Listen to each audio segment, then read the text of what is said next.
Welcome to my comprehensive guide for all things speedrunning. This guide is completely definitive and exhaustive, meaning that once you have watched this guide, you will know everything there is to know about speedrunning from now and until eternity. Let's get started. In this video, I'm going to be analyzing a speedrun that I did myself, and we won't be reviewing the entire video because, just like with most speedruns, it's a bit too long to go through all of it. We're not going to do like a pie chart to check for buried treasure because I don't know how to do that. So we're going to grab some wood real quick. You need like 3 wood, and then we're going to put this in here, and we can craft a pickaxe and a shovel at the same time by doing that. The rest of this part, I just kind of get wood and like stone, so we're just going to skip ahead to when I'm done with that. And so now I have a boat and some basic stone tools, and we can go to this shipwreck. And then so what we do is we want to get like iron. So there's some iron in this chest. That's excellent. We have iron now.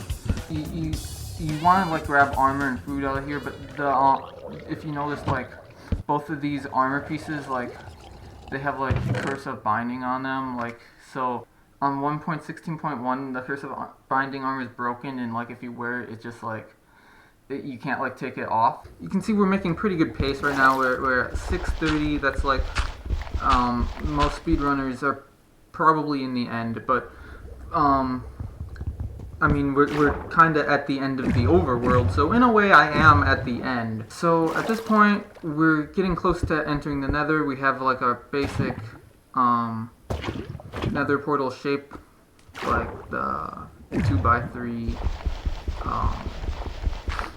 or is it? Yeah, 2x3, and then, I mean, you can build it 3x3, but that's not as fast, so I don't do it, and I don't know of any speedrunners that build it 2x or 3x3. Sometimes you just grab water instead of lava. That's fine. But so we're getting ready to build the smallest possible nether portal.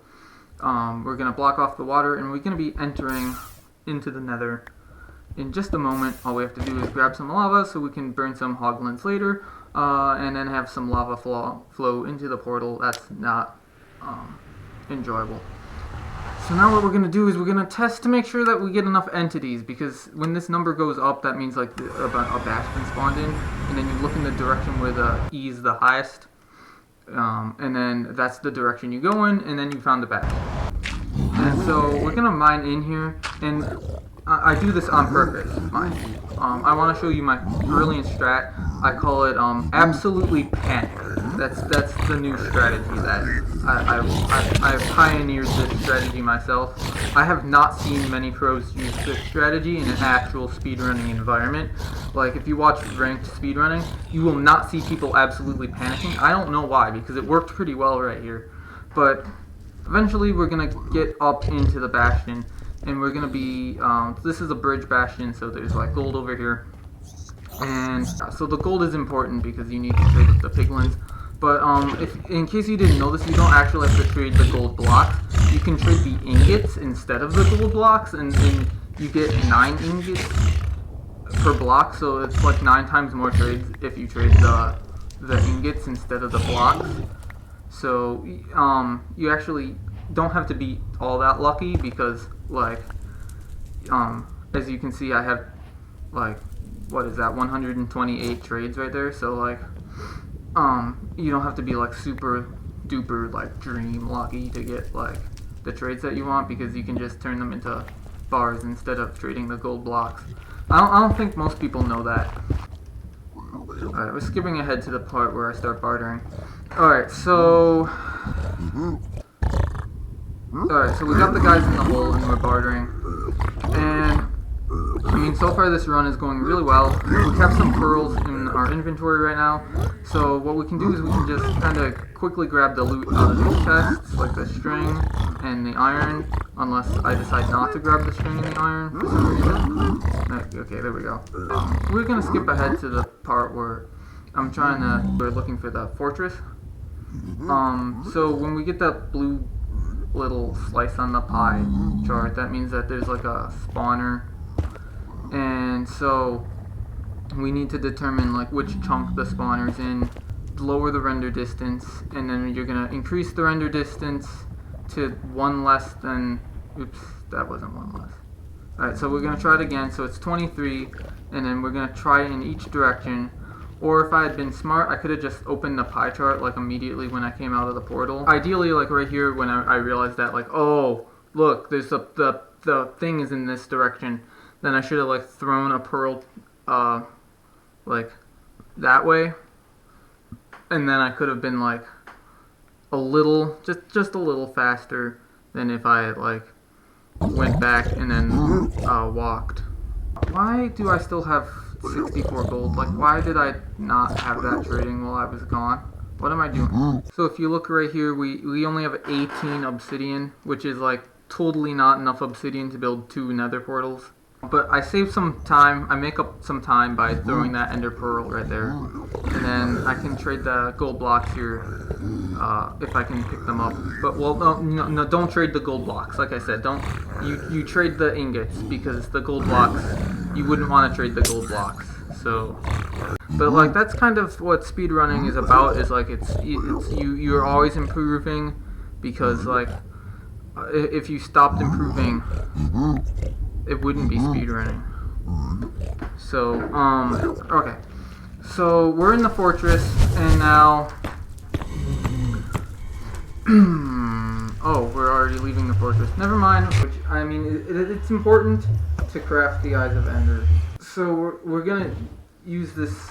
Sorry, I kind of ignored this part, because this is super technical right here. So, what you want to do is, to find the stronghold, you throw an Eye of Ender, and then what you want to do is you want to go in that direction. So that's how you find the stronghold. I've seen speedrunners do it a different way, where you find the stronghold with like a calculator, and so there's also like a way of doing it where you have like blocks, where you place blocks on the ground and then like they triangulate it. But we're not going to do it either of those ways, because that's slower than the way I know how to do it. Yeah, so we're just going to do it this way. Dig down in the specific spot when these numbers are like 404 or something like that. Actually, this middle one, I don't really know what this middle number is, to be honest.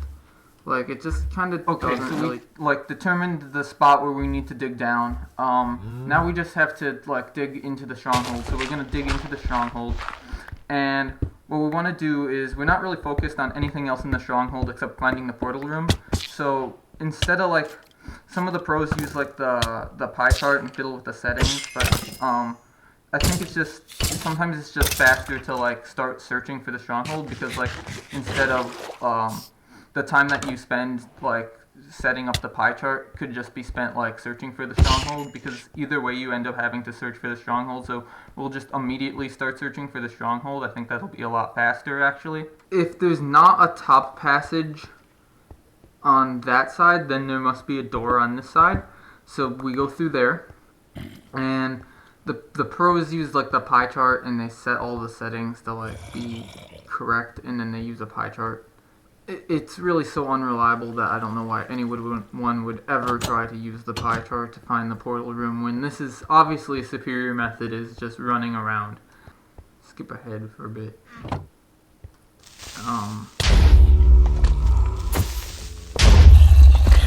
Yeah, so we make it back to this room, and so there's no passage in that direction, which means that there's a door through here as well. So we're like, okay, so maybe it's back here. Taking the time to fight the silverfish, that maybe that was a time loss there, but so we're gonna kind of run around looking for the portal room. Let me just skip ahead to so we make it back to this room. So the only direction we haven't really gone yet is this way, and if we go this way, it just kind of is an immediate dead end. So I end up just sort of, I heard a silverfish and I was like, there must be a silverfish, so we're gonna go looking around here, and I saw it like up here. So we're gonna open the portal, and then we're just gonna kind of do a quick I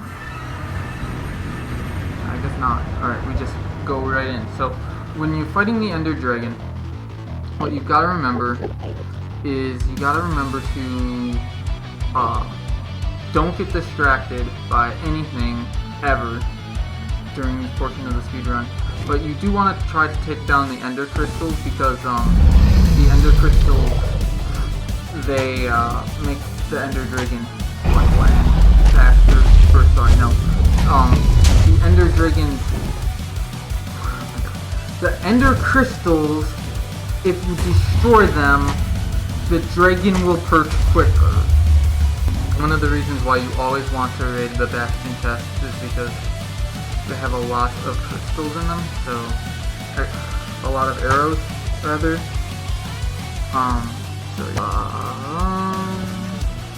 Alright, so it did that pose, and then we teleport in, and so what we want to do is the dragon is trying to land, and you want to try and do it when the Ender Dragon's hitbox is like right above the bed. So you do that. Okay, so with the dragon defeated, there's one more thing that I forgot to mention, and it's super important. Side note, you want it to be on like half a heart, because I don't think I've ever seen a pro finish a speedrun at full health. So like the less health that you have, the better you are at Minecraft generally, I think. Particular Ender Dragon fight, I hit her up a bed, but then she starts rotating the opposite direction, and I don't know why that is. Like, if anyone legitimately knows the answer to why that happened, feel free to tell me in the comments. But yeah, so alright guys, so that's Minecraft beaten as like the pro speedrunners would beat it.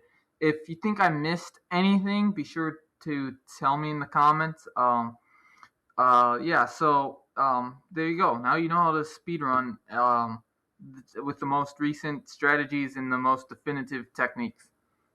Thanks for watching.